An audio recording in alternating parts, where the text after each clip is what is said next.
ನಿಷೇಧಿತ ಪಾನ್ ಮಸಾಲವನ್ನ ಜಾಹೀರಾತಿನ ಮೂಲಕ ಪ್ರಚಾರ ನೀಡಿದ್ದ ನಟರಿಗೆ ಶಾಕಿಂಗ್ ಸುದ್ದಿ ಬಂದಿದೆ.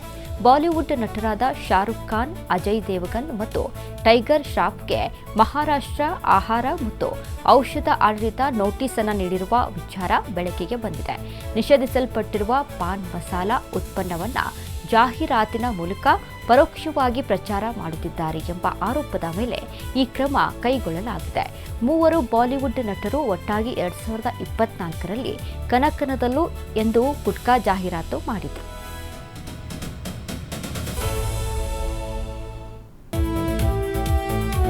ಪಾಕಿಸ್ತಾನದ ಅಲ್ಪಸಂಖ್ಯಾತರ ಬಗ್ಗೆ ರಾಷ್ಟ್ರಾಧ್ಯಕ್ಷ ಆಸಿಫ್ ಅಲಿ ಜರ್ದಾರಿ ನೀಡಿದ ಹೇಳಿಕೆಯೊಂದು ಹೊಸ ಚರ್ಚೆಗೆ ಗ್ರಾಸವಾಗಿದೆ.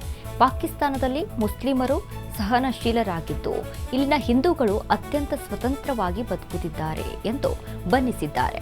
ಅಷ್ಟೇ ಅಲ್ಲದೆ ಪಾಕಿಸ್ತಾನದ ಹಿಂದೂಗಳು ಭಾರತಕ್ಕಿಂತ ನಮ್ಮ ದೇಶದಲ್ಲೇ ನೆಮ್ಮದಿಯಾಗಿದ್ದಾರೆ ಎಂದು ಅವರು ಹೇಳಿಕೊಂಡಿದ್ದಾರೆ.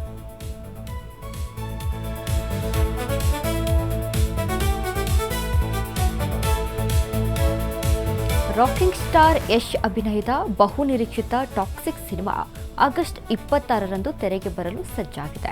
ಈ ಹಿನ್ನೆಲೆಯಲ್ಲಿ ಚಿತ್ರದ ಕಥಾವಸ್ತು, ಸಂಬಂಧಗಳ ಚಿತ್ರಣ, ಮಹಿಳೆಯರ ಆಸೆಗಳು, ಭಾಷೆ, ಹಿಂಸಾತ್ಮಕ ದೃಶ್ಯಗಳು ಹಾಗೂ ಹಸಿಬಿಸಿ ದೃಶ್ಯಗಳ ಕುರಿತು ಚರ್ಚೆ ಜೋರಾಗಿದೆ. ಈ ಬಗ್ಗೆ ಮನಬಿಚ್ಚಿ ಮಾತನಾಡಿದ ಯಶ್, 100 ಒಳ್ಳೆಯ ವಿಚಾರಗಳಿದ್ದರೂ ಕೆಲವರು ಅದರಲ್ಲಿ 1 ಅಥವಾ 2 ವಿಚಾರಗಳನ್ನು ಮಾತ್ರ ಹುಳುಕು ನೋಡುತ್ತಾರೆ. ಅದರ ಬಗ್ಗೆಯೂ ಮಾತನಾಡ್ತಾರೆ.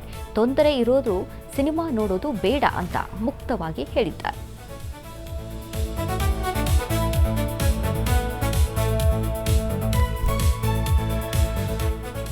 ಉತ್ತರ ಪ್ರದೇಶದ ಬಾರಾಬಂಕಿ ಜಿಲ್ಲೆಯಲ್ಲಿ ನಡೆದ ಒಂದು ಅಚ್ಚರಿಯ ಘಟನೆ ಈಗ ಸಾಮಾಜಿಕ ಜಾಲತಾಣಗಳಲ್ಲಿ ಸಖತ್ ವೈರಲ್ ಆಗ್ತಾ ಇದೆ. ಮಾಂಸದ ಅಂಗಡಿಯೊಳಗೆ ನುಗ್ಗಿದ ಬೃಹತ್ ಗಾತ್ರದ ಹೆಬ್ಬಾವೊಂದು ಜನರನ್ನ ಬೆಚ್ಚಿ ಬೀಳಿಸಿತ್ತು. ಆದರೆ ಅಲ್ಲಿದ್ದ ವ್ಯಕ್ತಿಯೊಬ್ಬ ಕುಡಿದ ಅಮಲಿನಲ್ಲಿ ಯಾವುದೇ ಭಯವಿಲ್ಲದೆ ನೇರವಾಗಿ ಬೃಹತ್ ಹಾವಿನ ಜೊತೆಗೆ ಕುಸ್ತಿಯಾಡಿ ಎಲ್ಲರಿಗೂ ಅಚ್ಚರಿ ಮೂಡಿಸಿದ್ದಾರೆ.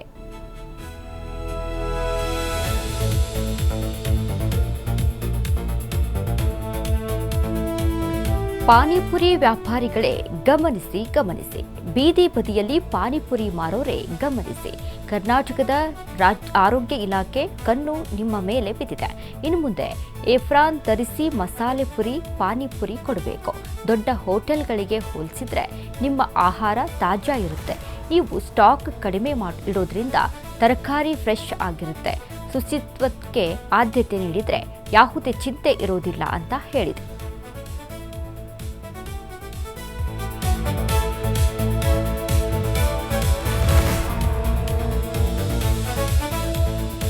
ಈ ವಾರ ಚಿನ್ನದ ಬೆಲೆ ಸತತ ಏರಿಳಿತಗಳನ್ನು ಕಾಣುತ್ತಿದೆ.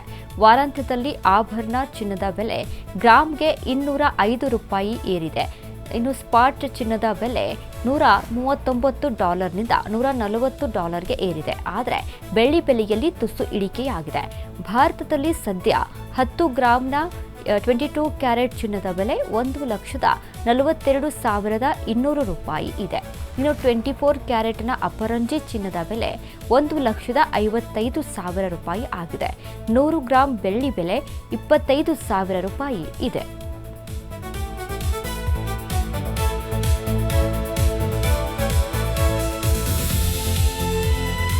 ಆಸ್ಟ್ರೇಲಿಯಾ ವಿರುದ್ಧದ ಮೊದಲ ಟೆಸ್ಟ್ ಪಂದ್ಯದಲ್ಲಿ ಬಾಂಗ್ಲಾದೇಶ ತಂಡ ಐತಿಹಾಸಿಕ ಜಯ ಸಾಧಿಸಿದೆ. ಡಾರ್ವಿನ್ನಲ್ಲಿ ನಡೆದ ಈ ಪಂದ್ಯದಲ್ಲಿ ಟಾಸ್ ಗೆದ್ದ ಆಸ್ಟ್ರೇಲಿಯಾ ತಂಡದ ನಾಯಕ ಪ್ಯಾಟ್ ಕಮಿನ್ಸ್ ಬ್ಯಾಟಿಂಗ್ ಆಯ್ದುಕೊಂಡಿದ್ದರು. ಮೊದಲು ಬ್ಯಾಟ್ ಮಾಡಿದ ಆಸ್ಟ್ರೇಲಿಯಾ ತಂಡವು ಮೊದಲು ಇನ್ನಿಂಗ್ಸ್ನಲ್ಲಿ ಕೇವಲ 198 ರನ್ ಗಳಿಸಿ ಆಲ್ಔಟ್ ಆಯಿತು. ಇದಕ್ಕುತ್ತರವಾಗಿ ಮೊದಲ ಇನ್ನಿಂಗ್ಸ್ ಆಡಿದ ಬಾಂಗ್ಲಾದೇಶ ಪರ ಆರಂಭಿಕ ದಾಂಡಿಗ ತಮೀಮ್ 101 ರನ್ಗಳ ಭರ್ಜರಿ ಇನ್ನಿಂಗ್ಸ್ ಆಡಿದರು.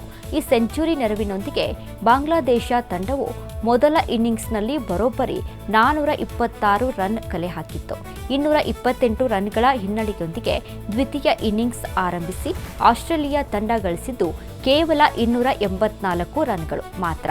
57 ರನ್ಗಳ ಗುರಿ ಬೆನ್ನತ್ತಿದ ಬಾಂಗ್ಲಾದೇಶ 1 ವಿಕೆಟ್ ಕಳೆದುಕೊಂಡು ಗುರಿ ಮುಟ್ಟಿದೆ. ಅತ್ಯಂತ ದಟ್ಟಣೆಯ ಔಟರ್ ರಿಂಗ್ ರೋಡ್ ಐಟಿ ಕಾರಿಡಾರ್ಗಳನ್ನು ಸಂಪರ್ಕಿಸುವ ಬ್ಲೂ ಲೈನ್ ಮೆಟ್ರೋ ಕಾರ್ಯಾಚರಣೆ ವಿಳಂಬವಾಗಿದೆ. ಸಿಲ್ಕ್ ಬೋರ್ಡ್ನಿಂದ ಕೆಆರ್ಪುರಕ್ಕೆ ಸಂಪರ್ಕ ಕಲ್ಪಿಸುವ ಮೆಟ್ರೋ ವಾಣಿಜ್ಯ ಕಾರ್ಯಾಚರಣೆ ಮತ್ತಷ್ಟು ವಿಳಂಬವಾಗಲಿದೆ. 2026ರ ಕೊನೆಯ ವೇಳೆಗೆ ಈ ಮಾರ್ಗವನ್ನು ಸಾರ್ವಜನಿಕ ಸಂಚಾರಕ್ಕೆ ಮುಕ್ತಗೊಳಿಸಲು ಬಿಎಂಆರ್ಸಿಎಲ್ ಗುರಿ ಹೊಂದಿತ್ತು. ಆದರೆ ಸಿವಿಲ್ ಕಾಮಗಾರಿಗಳು ಮತ್ತು ಬೈಯಪ್ಪನಹಳ್ಳಿ ಡಿಪೋ ಕಾಮಗಾರಿ ಇನ್ನೂ ಪೂರ್ಣಗೊಳ್ಳದ ಹಿನ್ನೆಲೆಯಲ್ಲಿ ಮೆಟ್ರೋ ರೈಲುಗಳ ವಾಣಿಜ್ಯ ಸಂಚಾರವು 2027ರ ಮಧ್ಯಭಾಗಕ್ಕೆ ಮುಂದೂಡಲ್ಪಟ್ಟಿದೆ.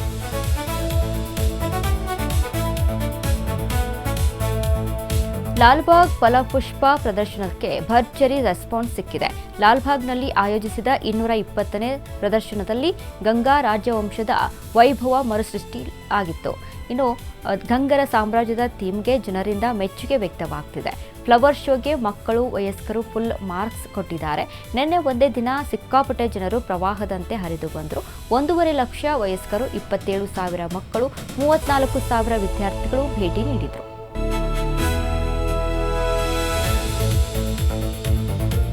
ಪುರಾತನ ಕಾಲದ ಮನೆಯ ನೆಲಮಾಳಿಗೆಗಳಲ್ಲಿ ಚಿನ್ನ, ಬೆಳ್ಳಿ ಮೊದಲಾದ ಅಮೂಲ್ಯ ವಸ್ತುಗಳನ್ನು ಹೂತಿಡುತ್ತಿದ್ದ ಕಥೆಗಳನ್ನು ಕೇಳಿರ್ತೇವೆ. ಆ ಮಾತು ಈಗ ನಿಜವಾಗಿದೆ. ಇತ್ತೀಚೆಗೆ ಬೆಲ್ಜಿಯಂ ದೇಶದ ಮನೆಯೊಂದರಲ್ಲಿ ಭರ್ತಿ ಮಾಡಲಾಗಿದೆ. 100 ಕೋಟಿ ರೂಪಾಯಿ ಮೌಲ್ಯದ ಚಿನ್ನದ ನಾಣ್ಯ ಮತ್ತು ಗಟ್ಟಿಗಳು ಪತ್ತೆಯಾಗಿವೆ.